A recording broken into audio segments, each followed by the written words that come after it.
Olá, nós vamos falar agora em operações com números reais, tá? Lá na página 345.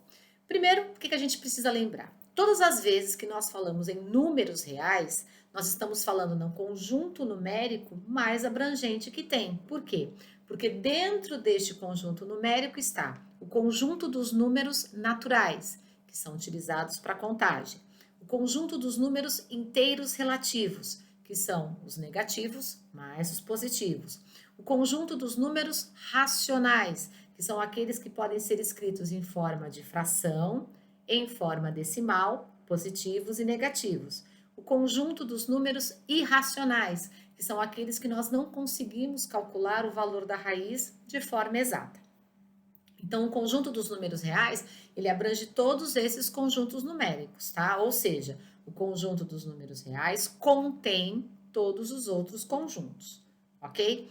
Então, para nós realizarmos essas operações matemáticas, existe uma regrinha básica que diz o seguinte: eu só posso juntar valores na adição ou na subtração se o índice da raiz for exatamente igual e a raiz for a mesma, tá? Então, vamos lá. Fazer a letra A, ó. 2 raiz quadrada de 7 mais 7 raiz quadrada de 7. Opa, as raízes, elas são exatamente iguais. Então, eu posso fazer a somatória dos valores que aparecem na frente. Então, 2 mais 7, 9. 9 raiz de 7, ok? Letra B. 9 raiz cúbica de 2 mais 4 raiz cúbica de 2 dá 13 raiz cúbica de 2. Menos 3 raiz cúbica de 2 vai dar 10 raiz cúbica de 2, ok? Letra C. 9 raiz quadrada de 3 menos a raiz de 3. Lembrando que quando eu não tiver número nenhum na frente da raiz, representa 1, tá? Então, 9 menos 1, 8. 8 raiz de 3. Ok? Letra D. 2 raiz de 5 menos 1/3 raiz de 5. Para resolver, neste caso, nós temos duas possibilidades. Ou fazemos o MMC, dividimos pelo de baixo, multiplicamos pelo de cima e fazemos a operação matemática, ou revisamos aquele conteúdo trabalhado lá no 6º ano, que era de número misto. Então, como é que a gente faz isso? Ó, as raízes são iguais, então vou mantê-las.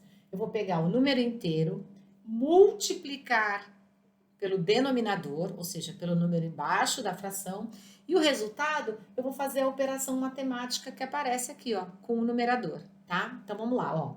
2 vezes 3, 6. 6 menos 1, 5. Então vai ficar 5/3 raiz de 5. Ok?